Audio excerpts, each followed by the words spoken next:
여러분 안녕하셨습니까? 스마일쿡의 김홍란입니다.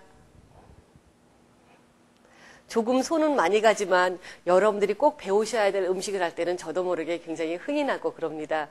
오늘 빵 역시 저도 흥이 나는 그런 빵 중에 하나인데요.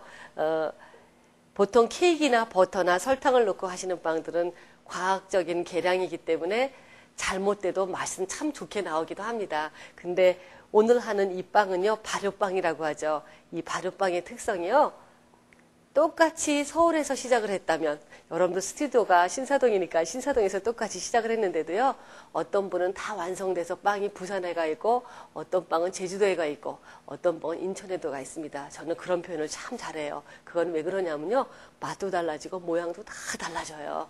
이 발효빵이라는 게 상당히 어렵고 힘든 건데요, 그 대신에 좋은 점은 설거지가 없어요. 그냥 요거 발효 그릇 하나만 가지고 계속 움직이면 되니까 설거지가 없고, 한가신 날 정말 아무것도 일이 없는데 내가 뭔가 좀 한번 해보면서 시간을 잘 보내고 싶다. 그럴 때 이 빵 하는데 시간을 투자하십시오. 여러분, 제가 실패 하나도 없게 하시는 방법을 지금부터 보여드리겠습니다.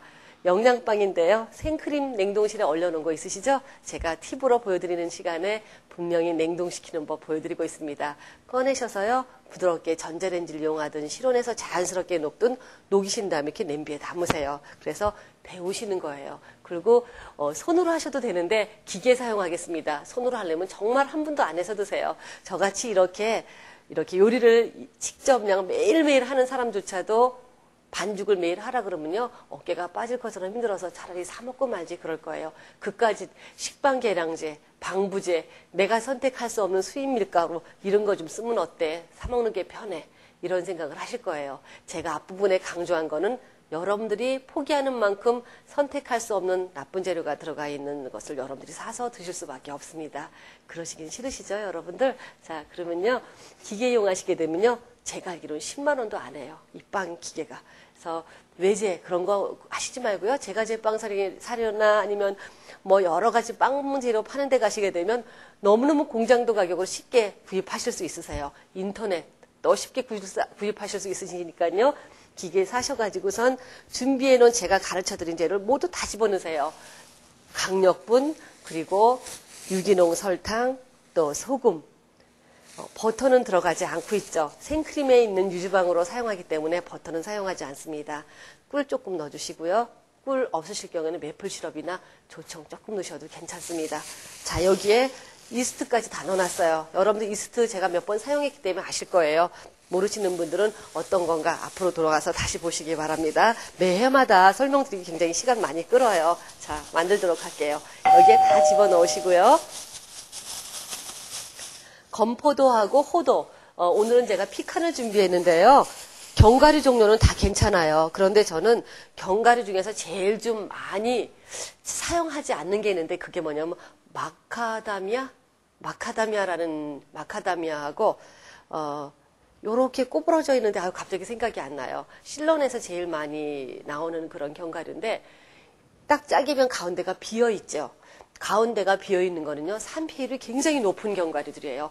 특히 땅콩 같은 경우에 여러분들 쉽게 구하실 수 있으니까 그건 잘 아실 거예요. 그거는 벌리셔가지고 속을 이렇게 씨앗같이 생긴 쌍눈을 뜯어낸 다음에 드시거나 곰팡이가 있으면 손으로 한번 훑어낸 다음에 드셔야 되겠죠. 그래서 여러분들이요, 저는 차라리 호도라든가 아니면 아몬드, 또 피스타치오처럼 짱짱하게 공간이 없이 뭉쳐있는 견과류를 전 더 잘 사용하고 있습니다.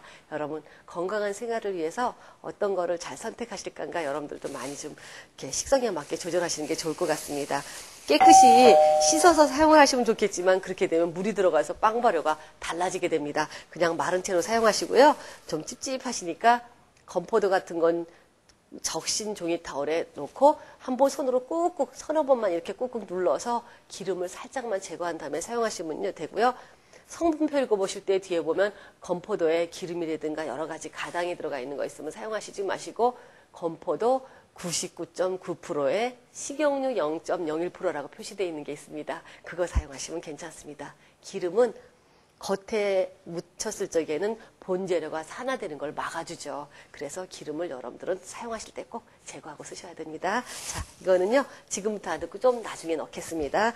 먼저 데울 거예요. 어느 정도까지 데우냐면요, 이스트가 제일 좋아하는 온도 35도씨로 데울 겁니다. 손 집어넣으시고요. 손가락이 따뜻해질 때, 따끈하면 안 돼요. 그냥 따뜻해질 때까지 데우시고요. 거기에 달걀하고 꿀러주는데 이 무게를 모두 합해서 몇 g이라고 제가 계산을 해놨습니다. 그래서 여러분들이 시작하시기 전에 이 그릇 무게를 저울에 다르신 다음에 그릇 무게가 얼마인가 계산하신 다음에 따뜻해진 다음에 달걀 넣고 꿀러서 이렇게 저울에 다시 달아서 390이 됐나 395인가요 여러분들? 레시피를 안 보니까 갑자기 생각이 안 나네요. 그래서 여러분들이 그거를 보시면서 그 그람수가 됐나 확인을 하시고 만약에 안 됐을 때는 어떻게 하시겠어요? 생크림 조금 더 넣어주시면 되죠. 그렇죠? 자, 이렇게 달걀을 처음부터 같이 넣고 하시게 되면요. 달걀이 반숙으로 익어서 달걀을 사용하는 그런 이유가 없어지게 됩니다. 생크림만 데우시도록 하세요. 생크림이 없을 경우에는 우유 사용하셔도 되는데 우유하고 생크림의 성분 농도는 차이가 많이 나죠. 그래서 우유를요. 2배 정도, 생크림 양의 2배 정도 넣고 퍽 끓여서 졸이세요. 그래서 생크림 분량으로 만든 다음에 사용하시면 생크림 없을 때 대체하는 방법으로 또 괜찮습니다. 그렇게 해도 맛도 또 고소하고요. 따뜻해졌어요, 여러분. 이렇게 아직 아주 따끈하진 않은데 아주 손가락까지 따뜻해질 정도로 되면 냄비에 남아있는 열 때문에 그 온도 이상으로 올라가게 되겠죠. 손으로 냈을 때 미지근하다면 그때 멈추시고 냄비 바닥에 의해서 주는 열 전도로 인해서 생크림이 점점 따뜻해지니까 그때까지만 해주시기 바랍니다. 자, 꿀러주시고요. 싹 긁어서 넣어서 저어주고 따뜻하기 때문에 쉽게 녹죠. 그런 다음에 달걀 넣어주시고요. 뭐 저을 필요도 없어요, 여러분. 이제 버튼을 이걸 사시게 되면요, 여러분들 메뉴 코스가 있는데 반죽 코스만 사용하세요. 여기서 발효할 거 아니니까는요. 자, 시작 누르시면 움직이죠. 그럼 이제 넣고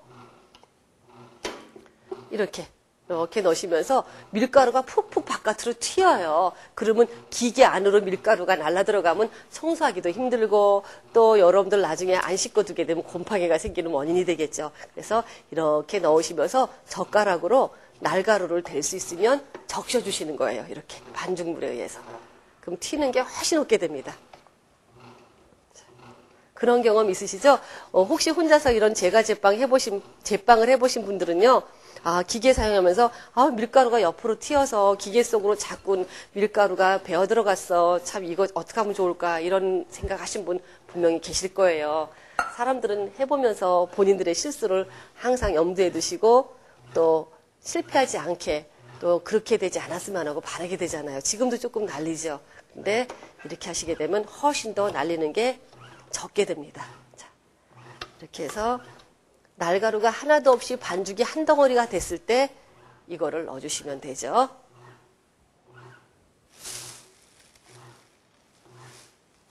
한번 떼서 보여드릴까요? 반죽이 이렇게 돼 있어요, 여러분.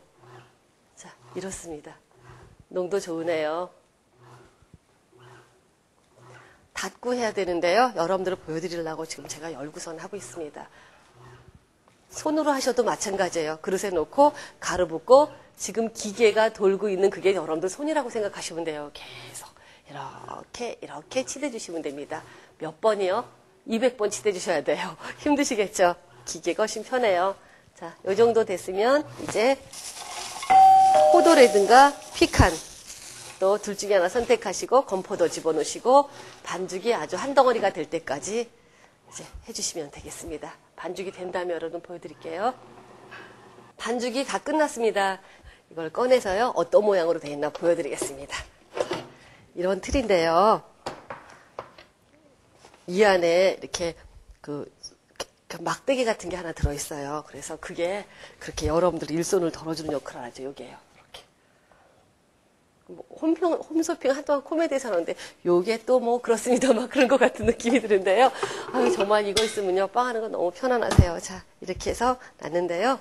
이렇게 된 반죽을 이렇게 이런 식으로 200번으로 해줘야지만 기계가 없을 때는 하셔야 돼요. 그래서 아직까지 제과제빵 배우시는 분들은 이렇게 손으로 배우시는 거 다 배우시고 하시지만 사실 꼭 정통식이 좋다고 생각은 하지 않죠, 여러분들?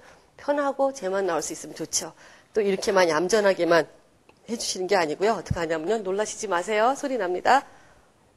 이렇게 놓고 여기를 맞붙여주고 여기를 이용해서 쭉 밀어주고 다시 가운데로 오죠. 길게 늘어난 걸 잡아서 다시 던지고 밀어주고 그러면 항상 여긴 얼굴이죠. 반듯하겠습니다. 이거를 이렇게 호두하고 건포도가 튀어나오네요. 반죽이 없을 땐 이렇게 해서 반죽도 해서 빵을 해서 식구들을 해서 먹였습니다. 여러분. 여러분들은 정말 좋은 세상에 사시고 계신 겁니다. 자, 발효를 이제 하겠습니다. 이렇게 됐죠? 이렇게 된 반죽을요. 이 그릇에다 담으시는데요. 담으실 적에 모든 반죽이라는 거는 지금 자기 몸에 갖고 있는 건 자기만 갖고 싶어 해요. 근데 여기 이렇게 담게 되면 벽에 붙죠. 벽에 붙으면서 반죽이 이렇게 떨어져 나가게 됩니다. 그러면 이스트가 그만큼 날아가는 거죠. 그래서 여러분들이 원하는 크기보다 적게 나오게 돼요. 그래서 여기다 항상 식용유 발라주시거나 올리브 기름이나 아니면 뭐 참기름, 들기름 바르시는 분들은 안 계시겠죠. 그런 기름은 안 되고요. 될 수 있으면 식용유나 카놀라유나 올리브 기름 바르신 게 좋겠습니다. 자, 조금만 발라주시고요. 여기 얼굴이라고 했던 부분을 이렇게 놓고 이렇게 돌린 다음에 다시 뒤집어서 전체적으로 반죽에 기름이 살짝 묻어있게 이렇게 해주시고요. 자, 이렇게 됐습니다. 그러면 밀폐력이 좋은 랩으로 저는 음식을 많이 하다 보니까요. 이렇게 랩을 좀 큰 걸 싸서 써서 여러분들 앞에서 좀 꺼내기가 그런데 작은 것도 있었는데 또 마침 떨어졌네요. 할 수 없이 이걸 보여드리는데 접착성은 좋아요. 이렇게 해서 쫙 붙여서 놨습니다. 어떠세요, 여러분? 구분되시죠? 이게 2배가 될 때까지 기다리세요. 겨울에는 1시간 걸리고요. 여름에는 20분. 봄, 가을에는 40분 정도 걸립니다. 그럼 보시면은 이게 이렇게 돼요. 비교되세요? 확실하게 아셔야 돼요, 여러분. 이런